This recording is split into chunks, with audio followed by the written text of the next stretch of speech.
Every bad habit is an unnamed fear. When you think about bad habits, the first thing that might come to mind is that moment you eat an entire pizza or scroll through Instagram for hours, mindlessly chasing the next dopamine hit. But there's more to it, much more.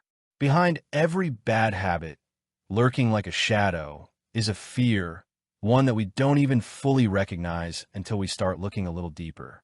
The kind of fear that has been woven into our existence since childhood, quietly influencing every decision we make, every action we take. It's easy to believe our habits are simply a result of laziness or lack of willpower or some tragic failure of discipline. And yet, here's the kicker. Those same habits are rooted in something far more powerful, our unconscious fears.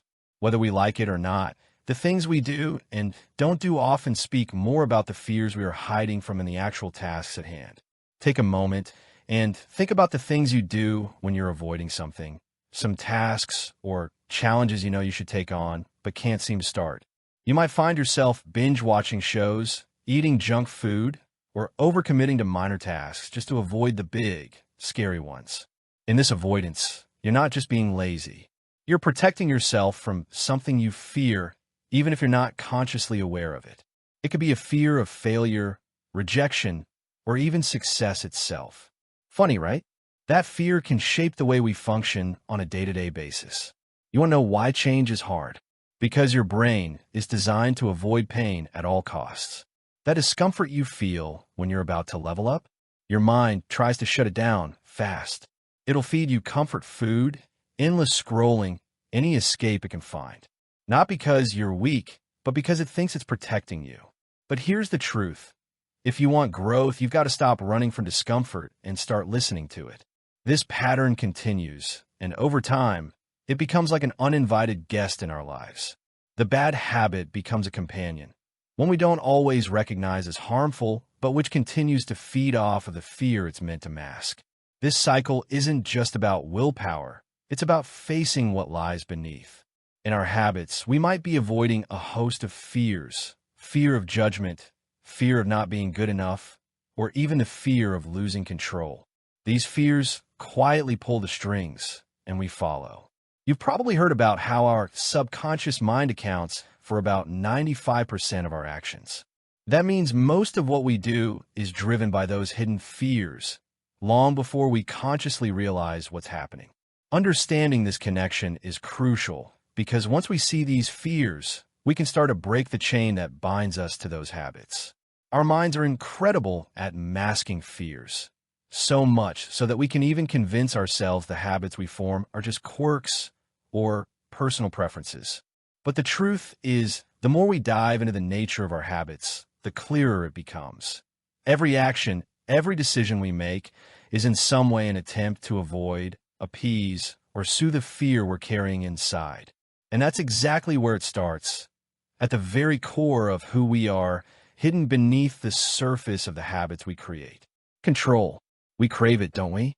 That sense of mastery over our lives, our surroundings, our future. But here's the irony. The more we try to control everything, the more out of control we feel. It's like trying to hold water in your hands.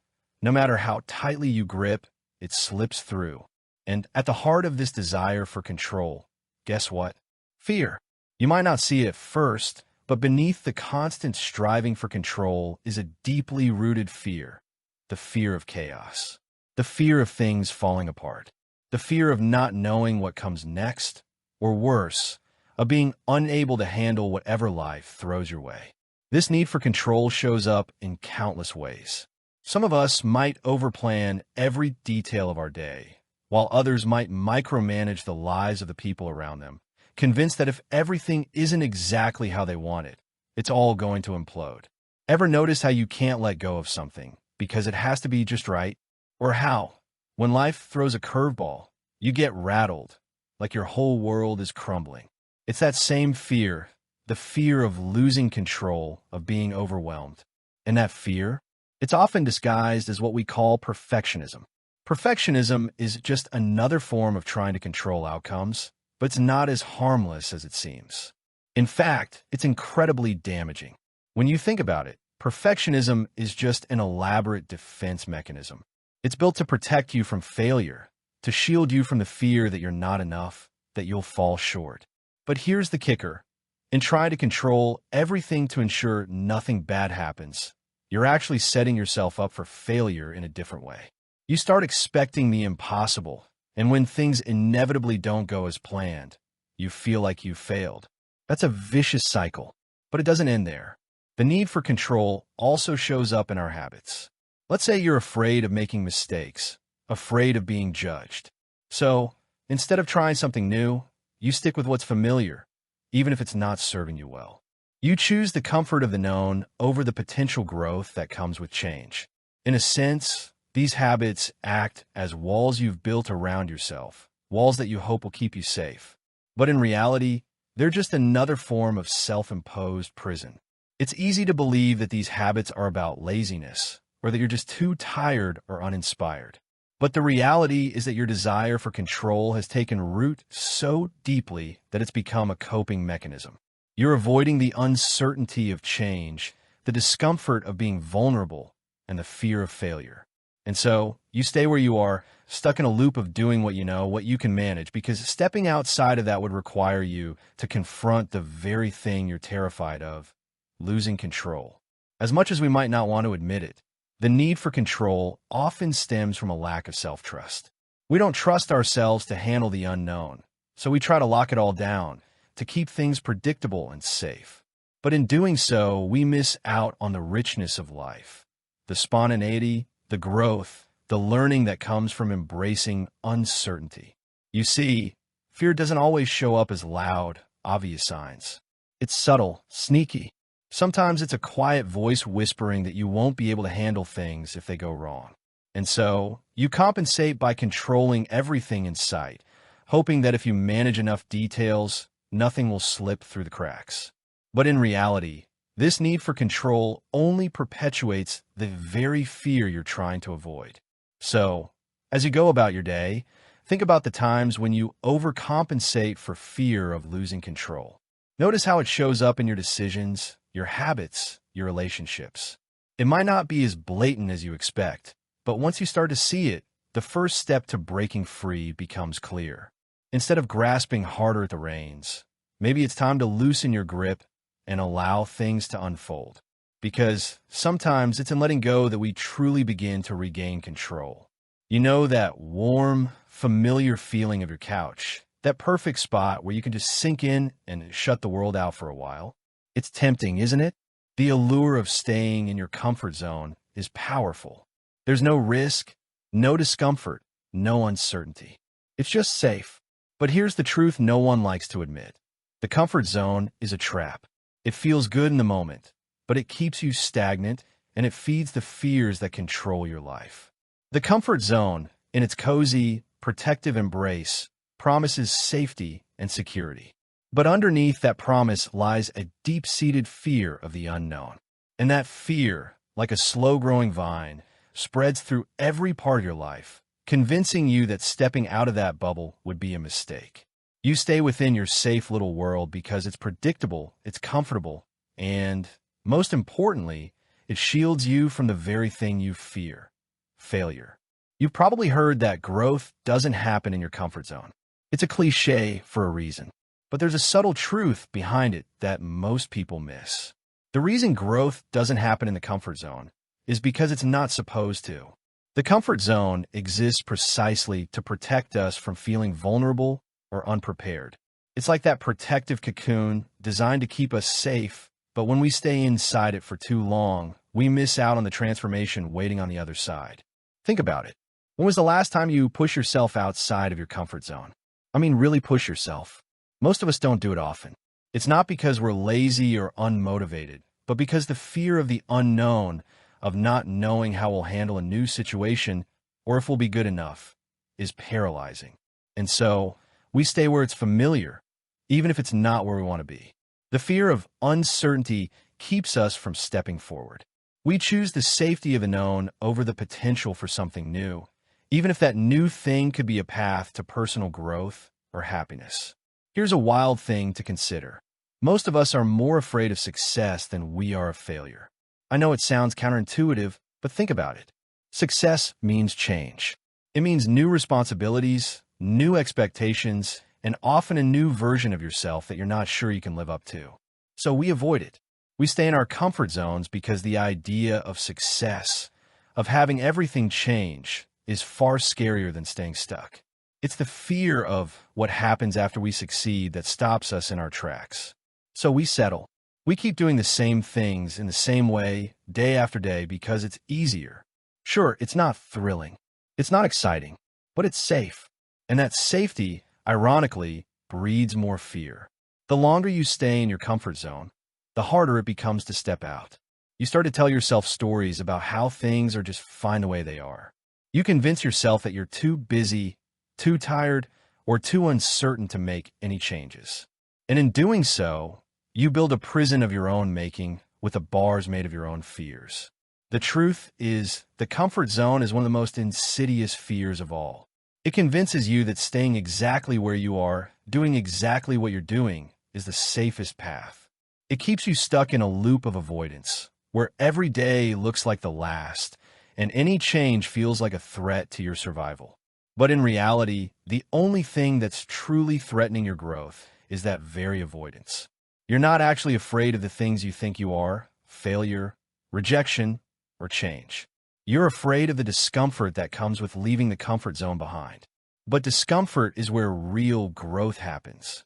The discomfort of trying something new, of pushing yourself beyond what you think is possible. That's where you'll find the life you're meant to live. So, the next time you feel that pull to retreat into your familiar bubble, ask yourself why. What is it that you're really afraid of? Is it the fear of failure? Or is it the fear of succeeding and having to face a new version of yourself? Challenge yourself to step outside of that bubble, just a little bit at first. It's not about taking giant leaps. It's about taking those small, uncomfortable steps towards something bigger. You might find that the world outside your comfort zone isn't as scary as it seems, and that once you step outside, it's not just the world that changes. It's you. We've all been there. You've got something important to do. Maybe it's a task you've been putting off for weeks, or something that you know will take effort, energy, and time. But instead of diving in, you do anything and everything else. You distract yourself with 100 little things: checking your phone, organizing your desk, making tea, scrolling through social media, anything that keeps you from facing that task. It's almost like you want to avoid it, even though you know it's important. Why? The answer, surprisingly, often lies in something we don't like to admit. Procrastination is not about laziness, it's about fear. More specifically, it's about a fear of failure, or even a fear of succeeding and having to live up to the pressure that comes with it. When we procrastinate, we're giving in to the fear of what happens next. What if we fail? What if we don't meet our own expectations? What if we disappoint ourselves or others? And so, rather than face the discomfort of confronting those possibilities, we distract ourselves with easier, less threatening activities. Procrastination, at its core, is a coping mechanism. It's a way of numbing the fear of potential failure. The longer we avoid the task, the less likely we are to confront those nagging questions about our capabilities. We tell ourselves we'll start tomorrow, that we need more time, more energy, more motivation. The truth is, we're just stalling because the task itself feels too overwhelming. The fear of failure looms over us, and we don't want to deal with it. It's a strange cycle. The more we avoid, the more overwhelmed we feel. What begins as a simple task becomes a looming shadow. Our fear feeds on delay, and before we know it, we're stuck in a loop, too drained to begin, too anxious to rest. In this way, procrastination becomes more than just postponing. It becomes a quiet form of self-sabotage, born from fear, sustained by avoidance. Think about it for a second.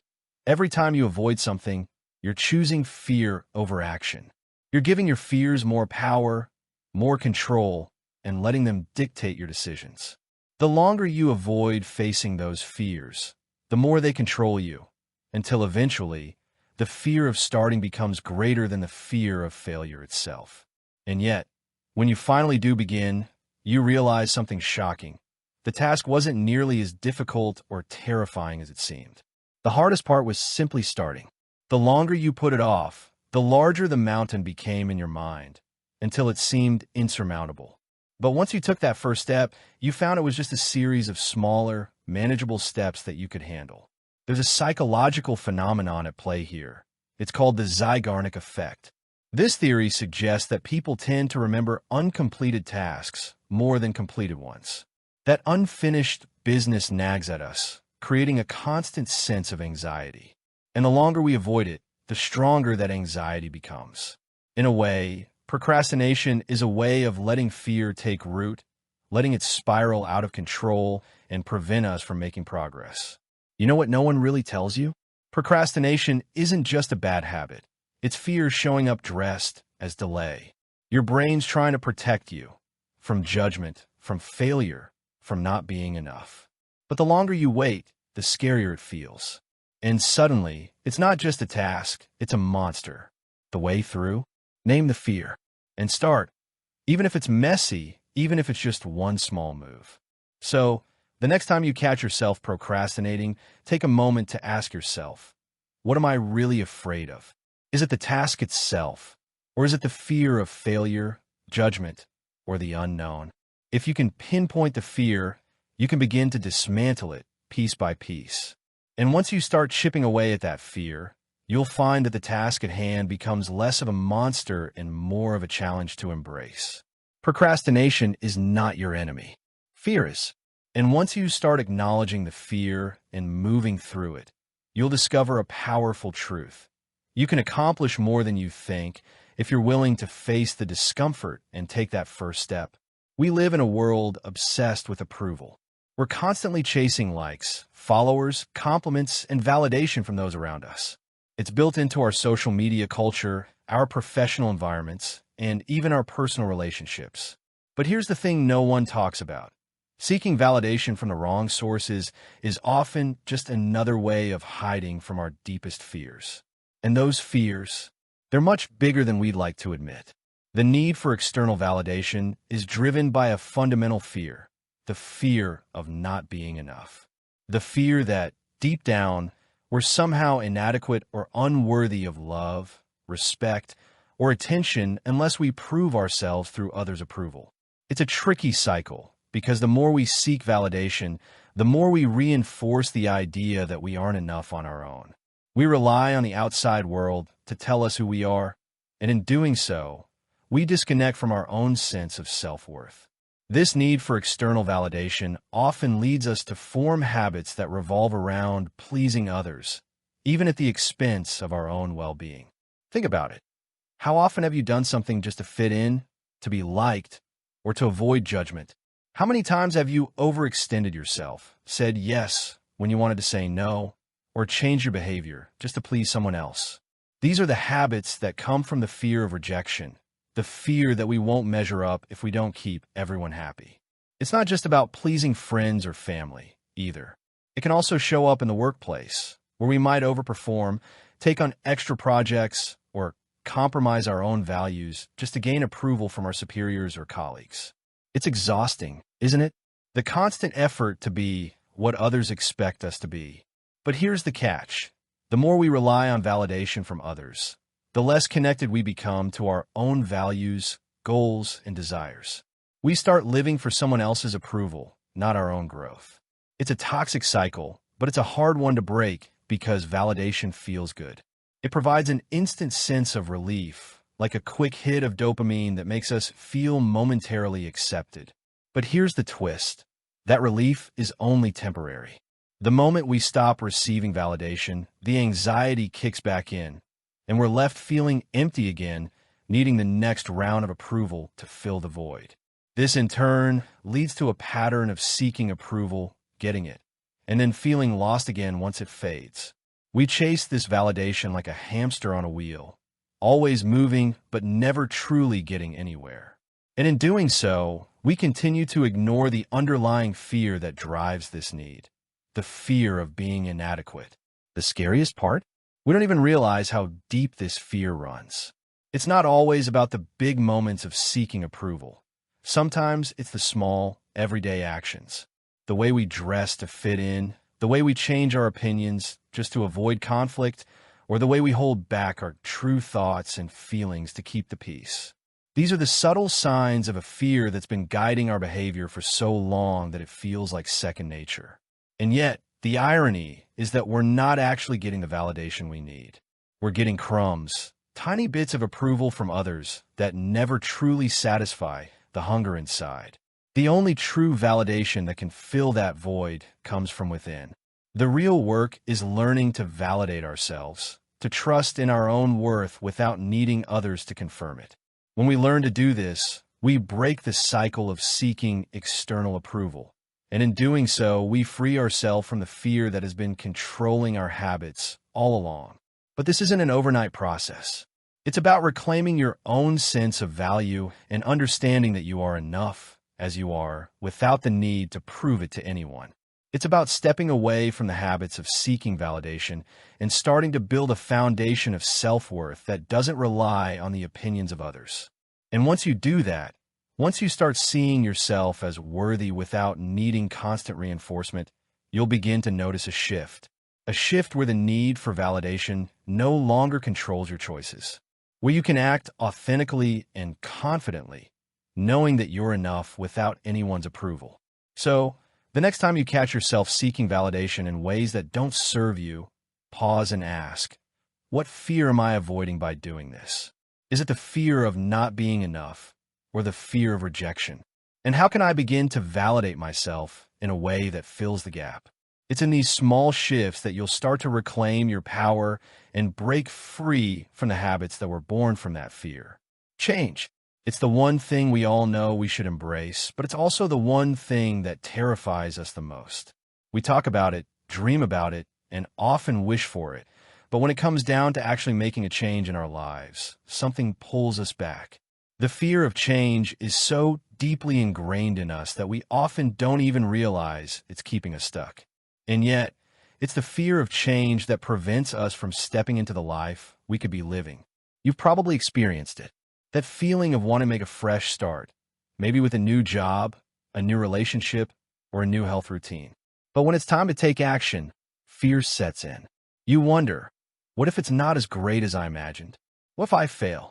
What if I don't know how to handle the new challenges that come with this change? It's this fear of the unknown that keeps you in the comfort of your current situation, even if it's not serving you.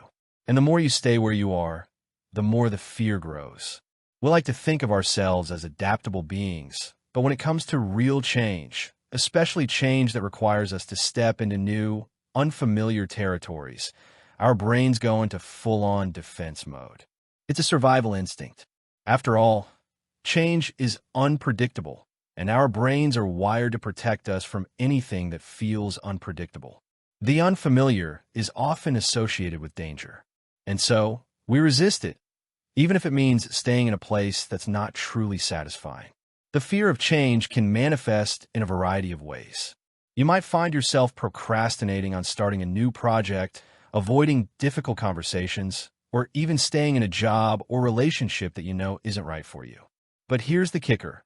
Change isn't just about the big, dramatic shifts. It's about the little, everyday choices that slowly accumulate and shape our lives. It's the decision to take that first step, to try something new, to get out of your routine and embrace uncertainty. We're afraid of change because we fear what it means about us. What if we fail? What if we're not as capable or as strong as we thought we were? What if the life we're building turns out to be nothing like the one we imagined? These fears are deeply tied to our sense of self-worth. We don't just fear the change itself. We fear the possibility that we might not be able to handle it. But what if failure isn't the worst thing that could happen? What if failure is just a part of the process, a necessary step in learning and growth? The reality is, every time we resist change, we're also resisting our own growth. We're choosing to stay in a place where we feel safe but stagnant. And while safety can feel comforting, it comes at the cost of progress. If you want to evolve, to become the person you're capable of being, you must first confront the fear of change and push through it. And that doesn't mean diving headfirst into every challenge you face. It means taking small, manageable steps toward the unknown, building your resilience as you go. The thing about change is that it doesn't have to be a massive, life-altering event to be effective. Sometimes, the smallest changes, like altering your daily routine, starting a new habit, or simply making a new decision, can lead to profound transformation. The key is to stop allowing the fear of change to dictate your actions. Once you begin to make small, intentional changes, you'll realize that it's not the change itself that's so terrifying. It's the fear of not being able to handle it that's holding you back. Now, I'm not going to pretend that change is easy. It's not. It requires effort, courage, and a willingness to be uncomfortable. But that discomfort is a sign of growth. It's a sign that you're pushing beyond the boundaries of what you thought was possible. So, the next time you feel that pull to resist change, ask yourself, what is this fear really about? What am I truly afraid of? And more importantly, what might I be missing out on if I don't take that first step? It's not about changing everything overnight. It's about taking one small step today, one small decision to embrace the unknown, and trusting that the rest will follow. Because here's the truth. The fear of change will always be there. It's a part of being human. But if you don't face it, you'll be stuck in the same place forever, wondering what might have been. The only way to move forward is to accept that change, no matter how uncomfortable, is necessary for growth. And the moment you embrace it, however small the step, you'll find that the fear begins to lose its grip on you. It's no secret that we all want to feel good, right? To escape from the stress, the anxiety, the heaviness that life sometimes throws at us. And in the midst of this constant pressure, many of us turn to something that promises relief: addiction. It could be anything: alcohol, drugs, food, shopping, even social media. The method doesn't matter as much as the underlying reason.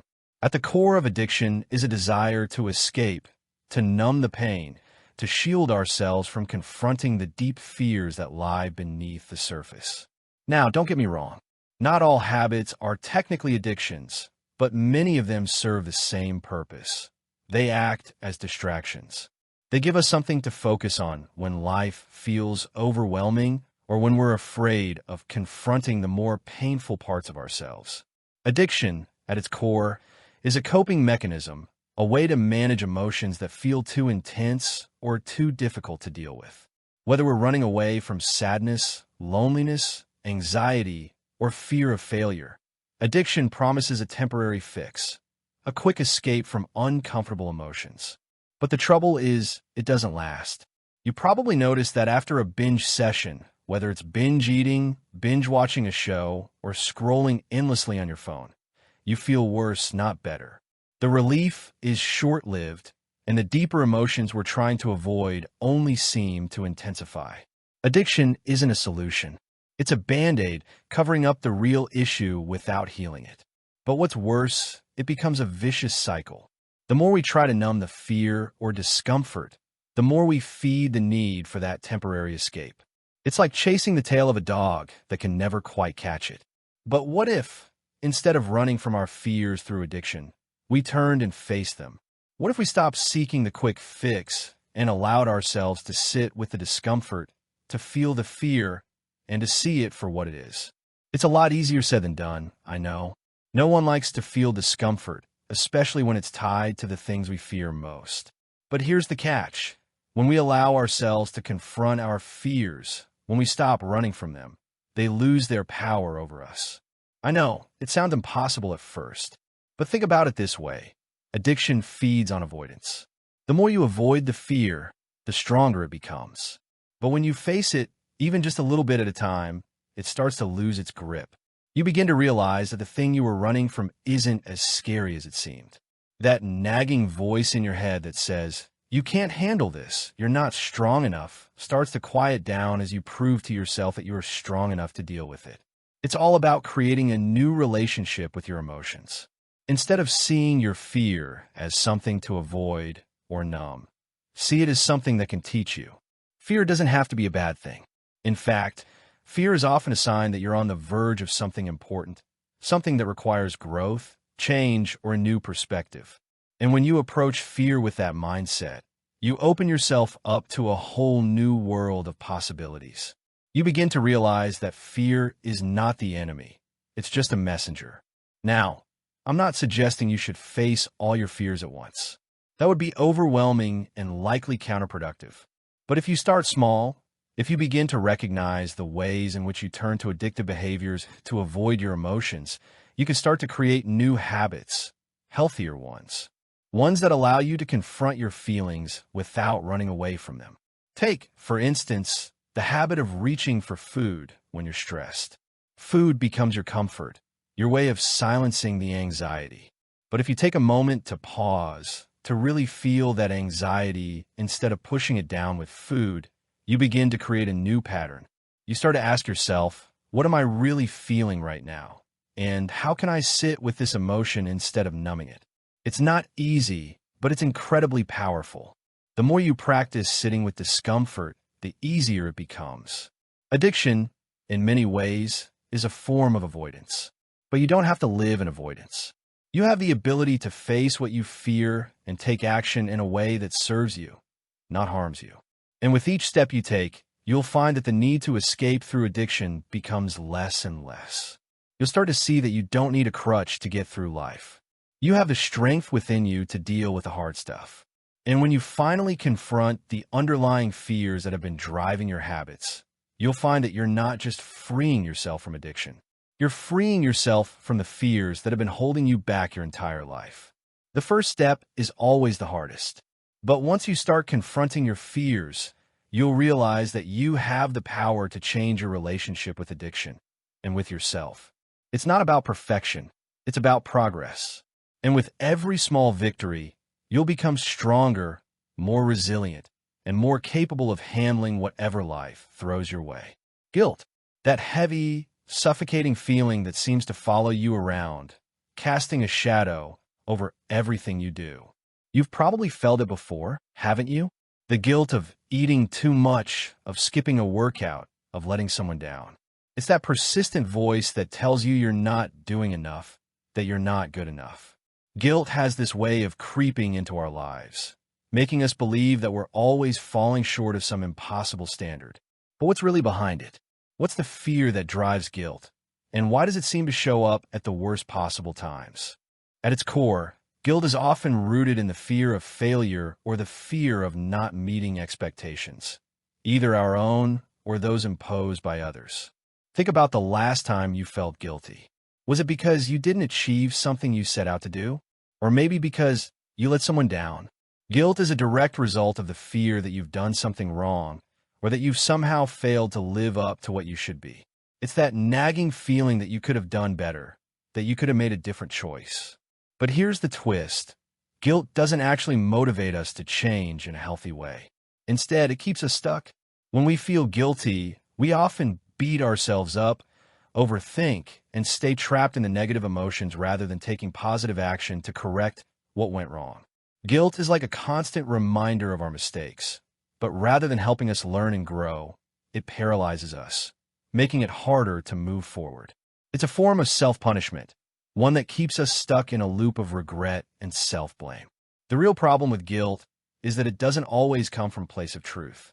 Sometimes we feel guilty for things that aren't really our fault, or for things that were beyond our control. We carry guilt over decisions that we made with the best intentions, even though we couldn't possibly have known how things would turn out. This is where the fear comes in. The fear of not being perfect, of not meeting the impossible standards we set for ourselves. And this fear feeds into a cycle of guilt that only gets stronger the more we try to appease it. Guilt also has this sneaky way of taking the form of shoulds.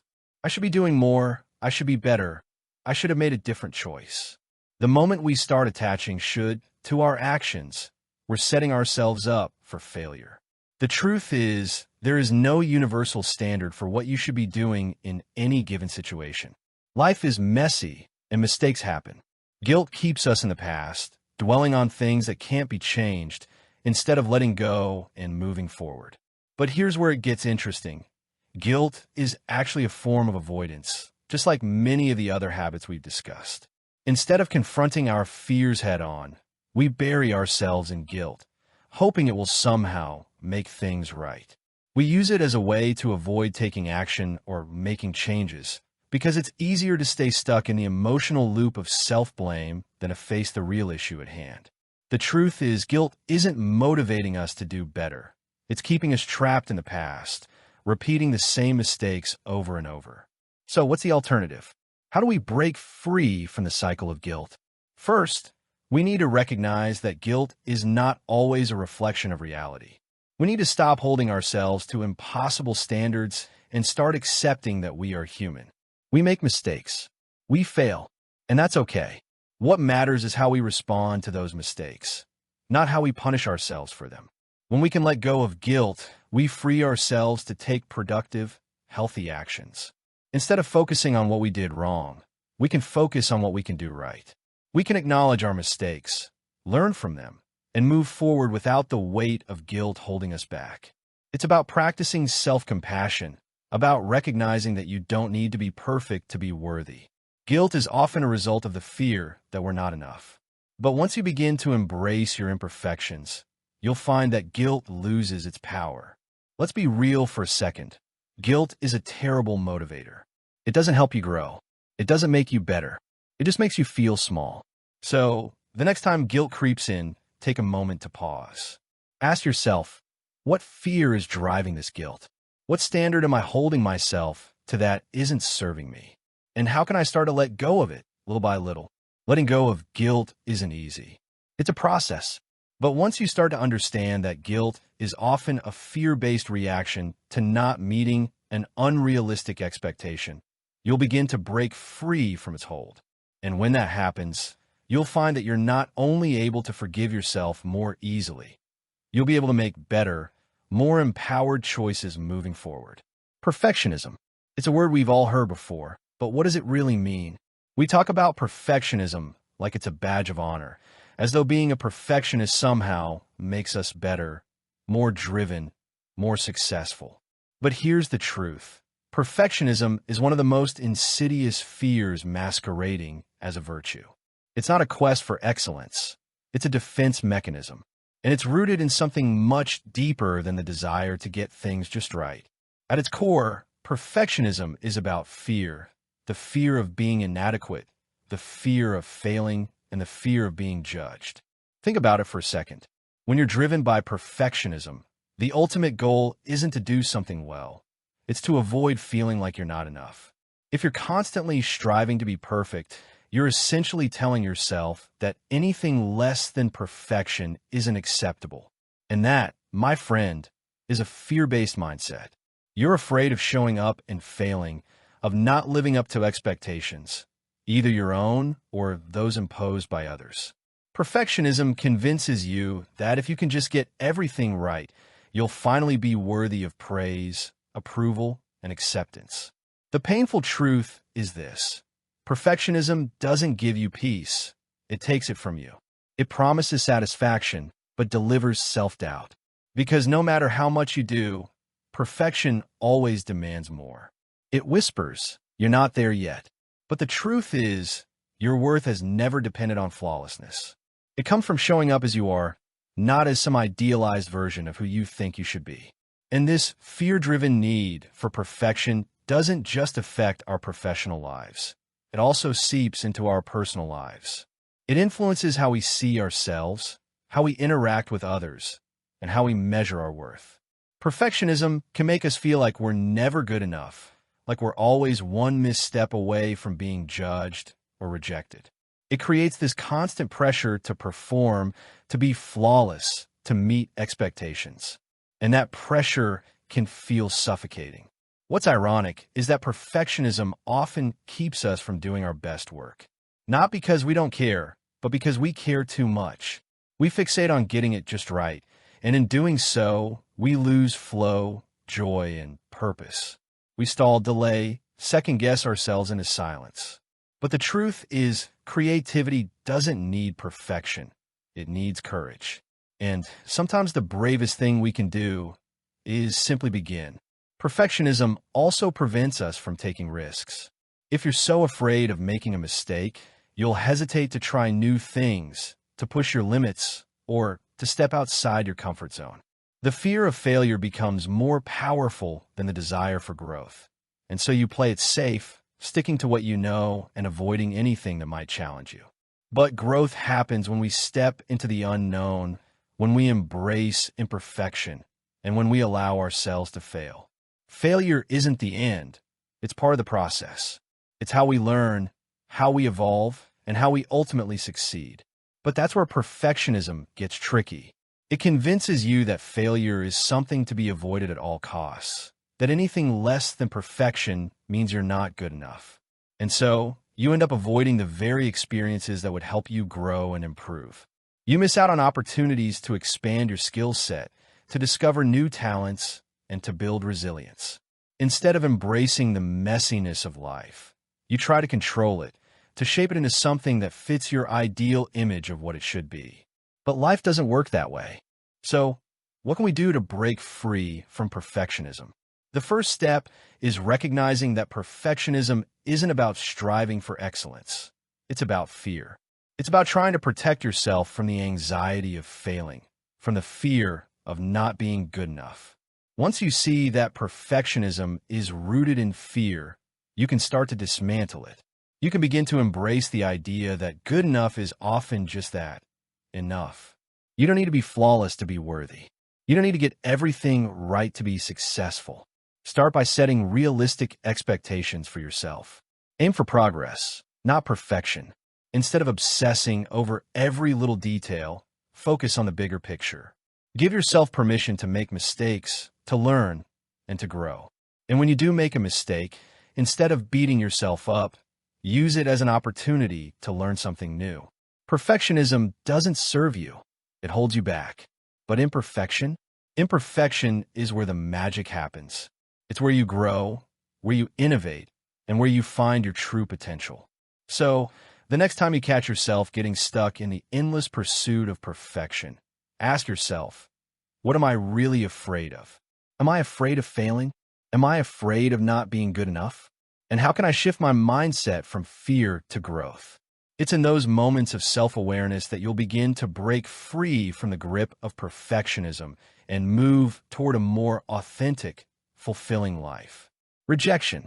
It's one of those things we all dread, right? Whether it's a job application that gets ignored, a relationship that doesn't work out, or even just being left out of a group conversation, the fear of rejection cuts deep. It's painful, it's personal, and it stings in a way that makes us feel like we're not enough. We avoid it like the plague, sometimes going to extreme lengths to protect ourselves from the hurt of being rejected. But here's the thing. That very fear of rejection is actually holding us back from living the life we truly want. It's a fear that if we let it, will control us, steering our decisions, our actions, and even our identity. The thing about rejection is that it feels so final. It's as though when we're rejected, we're being told that we're not worthy, not good enough, not lovable. And that's where the fear comes in. It's the fear that rejection is a reflection of our value as human beings. If someone rejects us, we fear that it's a sign that there's something wrong with us. We take it personally, and so we avoid rejection at all costs, going out of our way to fit in, to please others, to conform to expectations, anything to avoid that sting. But here's where it gets tricky. The more we avoid rejection, the more power it holds over us. When we constantly seek approval and avoid putting ourselves out there for fear of rejection, we end up limiting our growth, our opportunities, and our happiness. We stop taking risks. We stop trying. We stop being true to ourselves, all because we're afraid of what might happen if we face rejection head-on. Think about the times in your life when you've held back from doing something because you were afraid of being rejected. Maybe it was asking someone out, speaking up at a meeting, or pursuing a new career opportunity. Instead of putting yourself out there, you stayed safe, stayed quiet, and stayed small because you were terrified of what rejection might feel like. But by avoiding rejection, you've also avoided the possibility of something greater: growth, success, and the chance to experience life fully. Now, I know rejection can sting. It can feel like a punch to the gut, especially if you've invested a lot of time, energy, or emotion into something. But here's a radical thought. Rejection isn't a reflection of your worth. It's not a statement about who you are as a person. It's simply feedback. It's a signal that something didn't work out the way you hoped, but it doesn't mean you're broken or unworthy. In fact, rejection can often be a blessing in disguise. It can be a chance to pivot, to reassess, and to grow stronger from the experience. Here's the harsh truth. Fear of rejection is one of the biggest things keeping you small. It convinces you to stay quiet, stay hidden, stay safe. But what it really does is block you from the good stuff, love, growth, success. Because everything meaningful in life requires risk. And if you're always protecting yourself from a no, you'll never give yourself a shot at a yes. The fear of rejection is based on the belief that we are somehow not enough if we don't receive the approval or acceptance we desire. But the truth is, you are more than enough, regardless of whether or not someone else accepts you. Your worth doesn't come from the approval of others. It comes from within. The more you recognize this, the more you begin to see that rejection is just a small bump in the road, not the end of the journey. So, how do we overcome the fear of rejection? First, we need to change the way we view rejection. Instead of seeing it as a personal attack, we need to see it as a learning experience. Rejection is not the end. It's simply an opportunity to reassess, to adjust, and to keep moving forward. If you can start viewing rejection as feedback rather than failure, you'll begin to take in stride. You'll be able to brush it off and move on, without allowing it to define you or your worth. Another key to overcoming the fear of rejection is to remind yourself that rejection is a natural part of life. No one gets through life without experiencing it. In fact, some of the most successful people in the world have faced countless rejections before they achieve their goals. The difference between those who succeed and those who don't is that they don't let rejection stop them. They learn from it, grow from it, and use it as fuel to keep going. Finally, it's important to remember that you are not defined by the opinions of others. People may reject you, but that doesn't mean you are any less valuable. Your worth comes from who you are, not from what others think of you. The more you internalize this, the less fear you'll have of rejection, because you'll know that it doesn't change anything about your inherent value. So, the next time you feel that familiar pang of fear when you're faced with the possibility of rejection, take a moment to pause. Ask yourself, what am I really afraid of? Is it the fear of not being good enough, of being judged or ridiculed? And how can I reframe this fear so it doesn't control me? When you learn to embrace rejection as part of the process, you'll unlock the freedom to live authentically, to take risks, and to pursue your dreams without fear. Overthinking. It's something that many of us do, whether we're aware of it or not. We take a small situation or decision and spin it out into a web of endless possibilities, potential outcomes, and worst-case scenarios.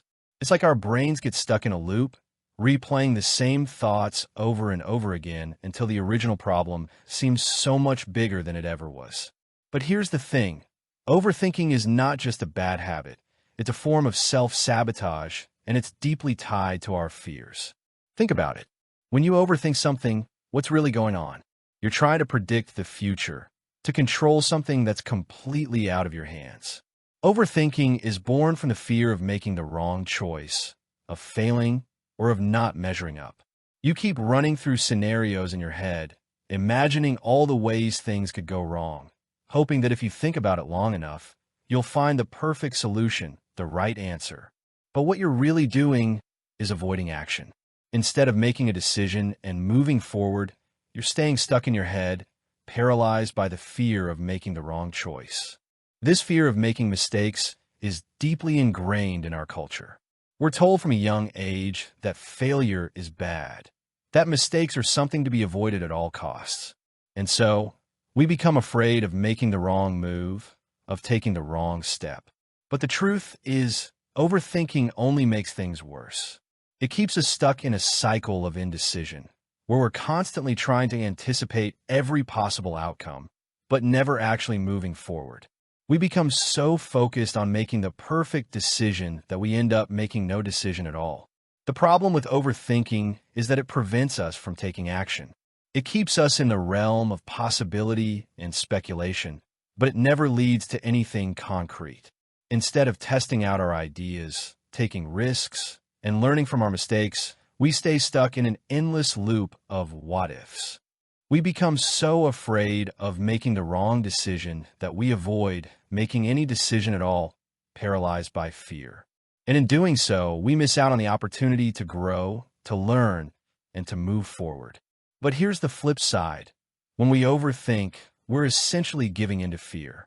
Overthinking is often rooted in the belief that if we think hard enough, if we analyze every possible outcome, we can avoid failure. We think that by carefully planning and preparing, we can guarantee a perfect result. But life doesn't work that way. No matter how much we plan or prepare, we can't control everything. And that's where the fear lies, the fear of not having control. When we realize that we can't control everything, that mistakes are a natural part of the process, and that the only way to truly learn is through action, the need to overthink starts to fade. The more you practice taking action, even in the face of uncertainty, the less you'll be held captive by overthinking. You'll begin to trust yourself more, knowing that it's okay to make mistakes, that failure isn't the end, it's just part of the journey. So, how do we break free from the grip of overthinking? The first step is to recognize what's happening.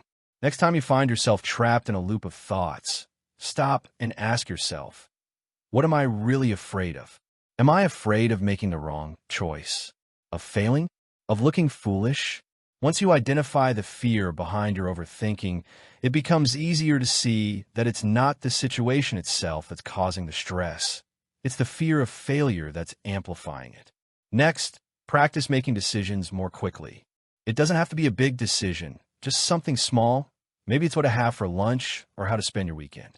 The key is to make the decision and commit to it without endlessly second-guessing yourself. The more you practice making decisions, the more confident you'll become in your ability to act without overthinking. It's also important to embrace uncertainty. Life isn't always predictable, and that's okay. Instead of trying to control every outcome, focus on the process. Take action, learn from your experiences, and adjust as you go. You don't need to have everything figured out right away. The key is to trust yourself and your ability to adapt. Finally, remember that mistakes are part of the process. We all make them. They're not signs of failure. They're opportunities to grow and improve. The more you allow yourself to make mistakes, the less you'll fear them. And the less you fear making mistakes, the less you'll overthink every decision.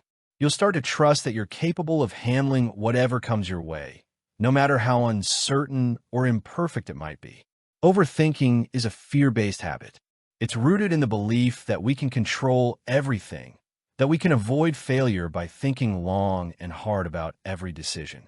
But the truth is, the only way to move forward is to embrace uncertainty, take action, and trust ourselves.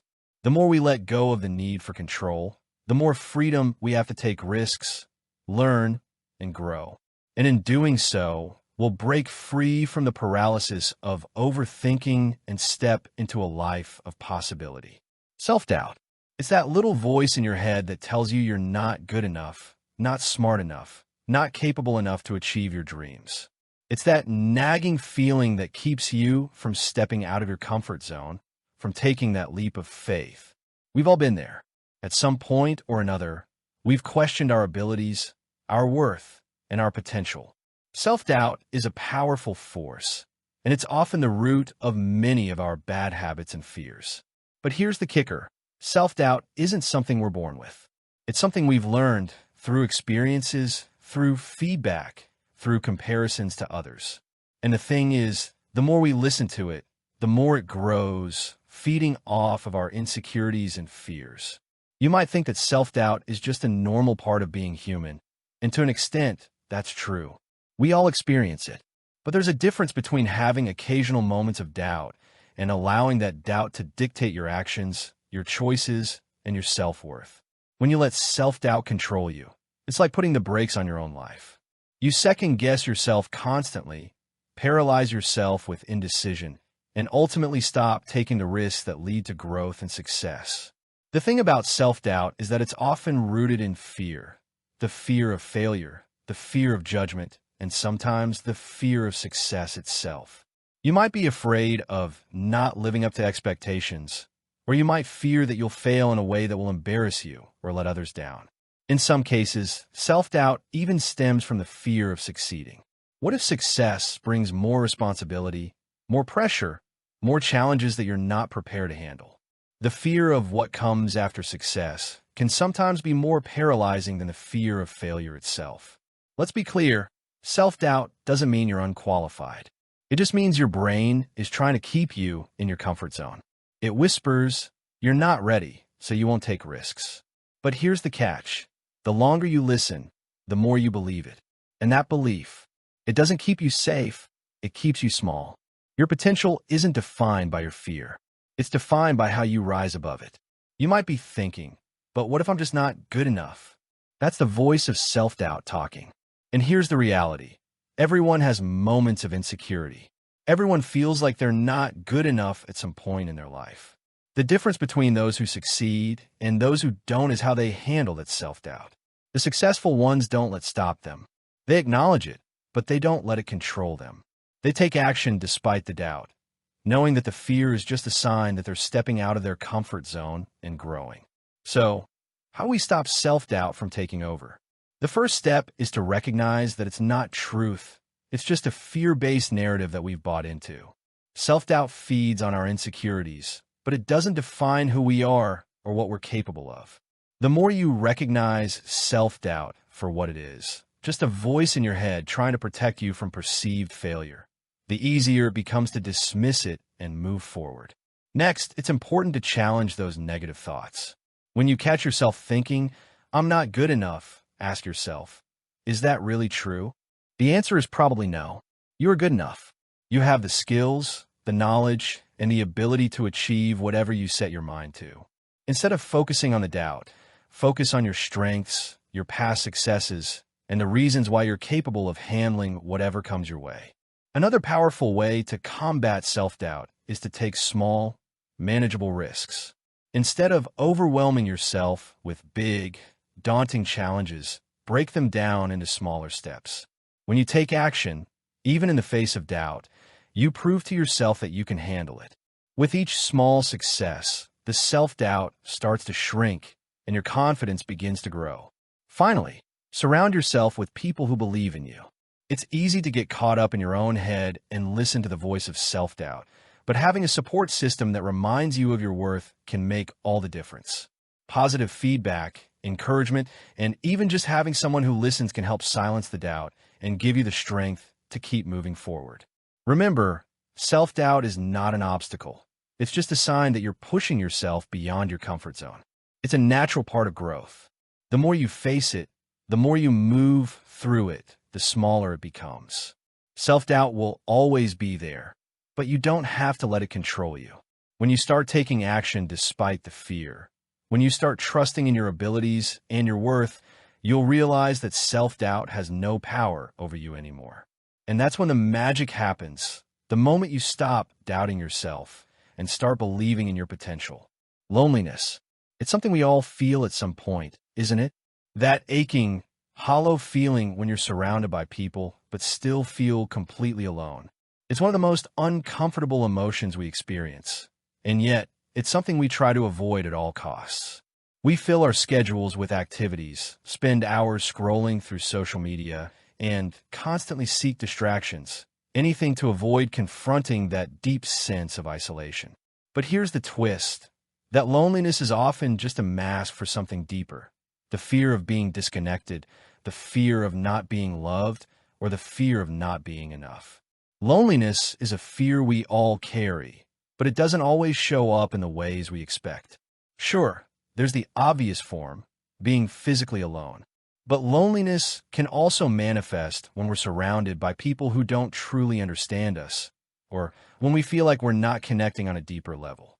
It's not just about being by yourself. It's about feeling like there's no one out there who sees you for who you truly are. This fear of being disconnected runs deep, and it shapes so many of our habits, including our tendencies to distract ourselves, to numb the pain, and to avoid facing the truth. Have you ever found yourself mindlessly scrolling through social media, checking for likes, comments, or validation, only to find that it doesn't fill the void?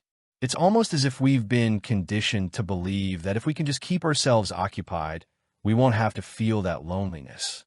But in reality, all that distraction does is push the feeling deeper, keeping us from dealing with what's really going on inside. We're so afraid of the pain of loneliness that we do everything we can to avoid it. Sometimes even using unhealthy habits like overindulgence in food or alcohol as a way to numb the discomfort. But what if loneliness isn't something to be avoided? What if it's something we could learn to embrace, something that could teach us about ourselves, about what we truly need? The truth is, loneliness is often the catalyst for self-discovery. When we're alone, we're forced to confront our own thoughts, our own fears, and the things we've been avoiding. It's in those moments of solitude that we can get in touch with what really matters to us, with what we truly desire. And while that may be uncomfortable at first, it's also incredibly freeing. But here's the key. Loneliness doesn't have to define us. It doesn't mean we're unworthy of love, or that we'll always be alone. It's simply a feeling, a temporary state that will pass if we allow ourselves to sit with it and understand it.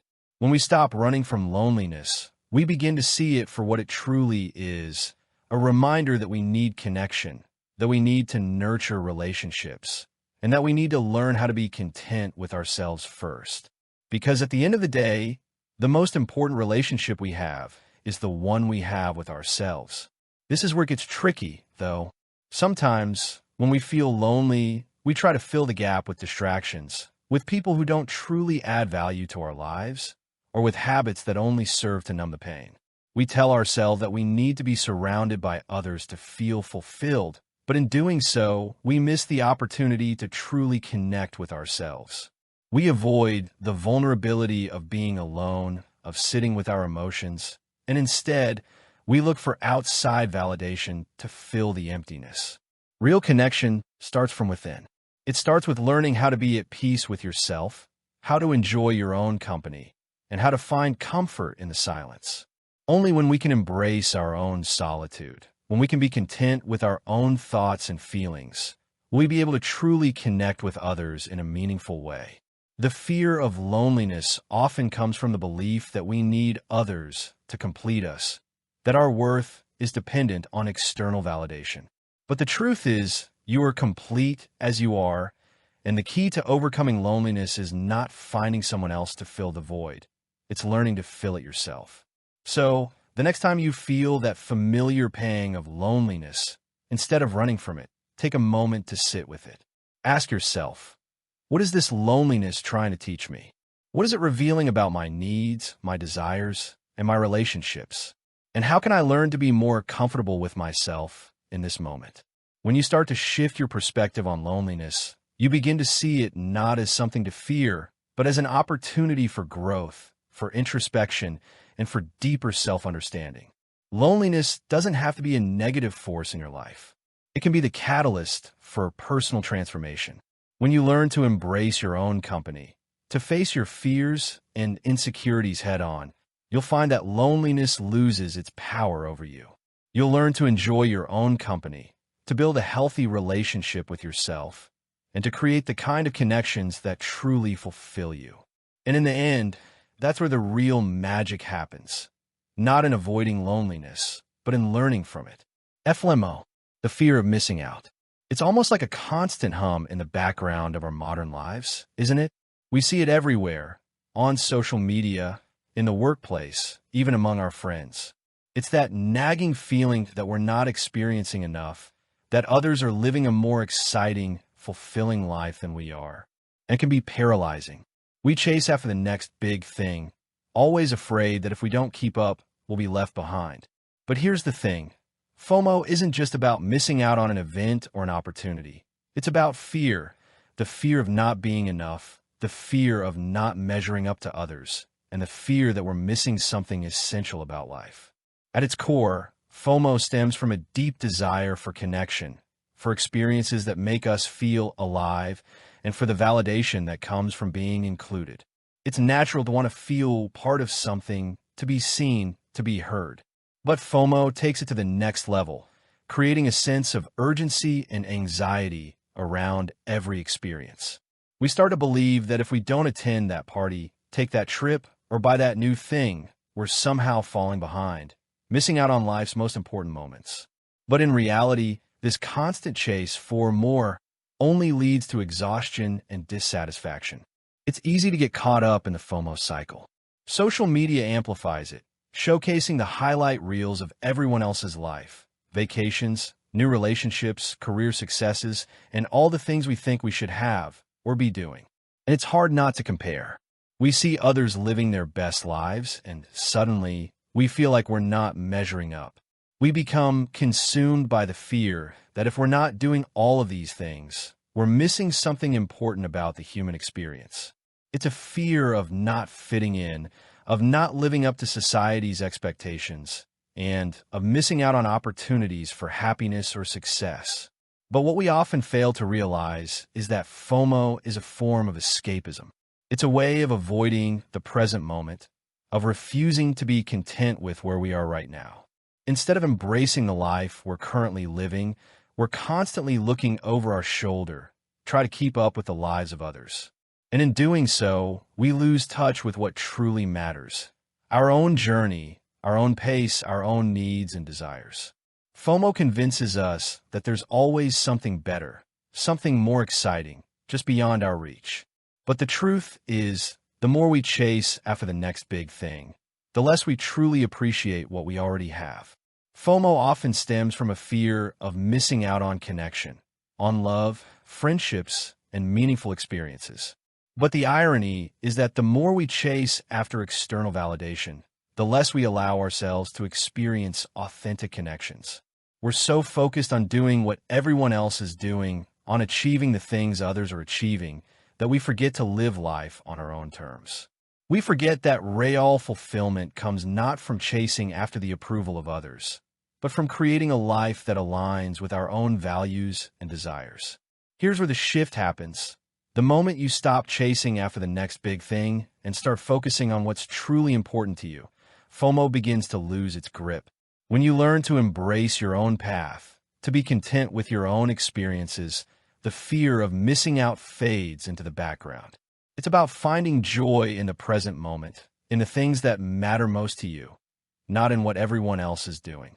The real secret to overcoming FOMO is realizing that the life you're living right now is just as valuable as any other. It's not about denying yourself experiences or pretending that you don't want to be part of exciting moments. It's about recognizing that your worth isn't determined by how many events you attend, how many things you own, or how many accomplishments you rack up. Your worth comes from within. FOMO is the fear that you're somehow missing out on life. But in reality, the more you chase after what others are doing, the more you miss out on the things that are truly meaningful to you. To overcome FOMO, start by cultivating a sense of gratitude for the life you already have. Take time to appreciate the small moments, the quiet evenings, the simple joys, the connections that truly matter. Learn to be present with the people around you, rather than constantly checking your phone for the next exciting opportunity. Focus on what makes you happy, what brings you peace, and what aligns with your values. When you start living for yourself, rather than for others, FOMO loses its power. And here's the real kicker. When you stop living in fear of missing out, you start living in a way that's truly fulfilling. You start making choices that resonate with you, that align with your true self, and that bring you real joy. You stop chasing the illusion of perfection, and instead, embrace the beauty of your own unique journey. So, the next time you feel the pull of FOMO, ask yourself, what am I truly afraid of? Am I afraid of being left behind? Of not living up to others' expectations? And what would it look like to embrace the life I'm already living, right here, right now? When you stop chasing after the next big thing, you'll find that the life you have is already enough. You made it this far, haven't you? It's been quite a ride, full of self-discovery, reflection, and understanding. The thing is, there's one truth that stands above all the fears we've discussed. You have the power to reclaim your life. All the fears that have been controlling you, the fear of failure, the fear of not being enough, the fear of rejection, the fear of loneliness, the fear of missing out, they're not you. They are simply voices, stories we've told ourselves based on experiences and expectations. But they do not define your future. You get to decide how to live, who to become, and what path you walk. It might not feel like that at times. It's easy to fall into the trap of thinking that your fears have power over you, that you're doomed to live in their shadow. And it's true, when you're caught up in fear, it feels real. It feels like an insurmountable wall between you and the life you want to live. But here's the secret. That wall is not as thick as it seems. It's just a collection of old beliefs and habits built over time that no longer serve you. All it takes to break through is the willingness to step forward, to make a choice, and to act with courage, even in the face of fear. The truth is, every one of us is capable of growth. We're capable of shedding the old fears that have held us back and embracing the possibility of something new. It might take time, it might take effort, but each step forward, no matter how small, is a victory. It's a choice to move away from the fears that have been holding you hostage and to step into a new chapter of your life. The moment you decide to face your fears head on, to stop running from the discomfort, that's when the real transformation begins. And this is where it gets really powerful. As you begin to confront your fears, you'll start to see that they are not as threatening as you once believed. The fear of failure? It's just the fear of making mistakes, of not being perfect, but mistakes are how we learn. The fear of rejection? It's just the fear of not being loved. But the truth is, love comes when we are authentic and true to ourselves, not when we fit into someone else's mold. The fear of loneliness? It's just a fear of being disconnected, but it's in our alone time that we discover who we really are and what we truly need. The fear of missing out? It's a fear of not living a full life. But the reality is that true fulfillment comes from within, not from external experiences. As you begin to release these fears, you also release the habits that no longer serve you.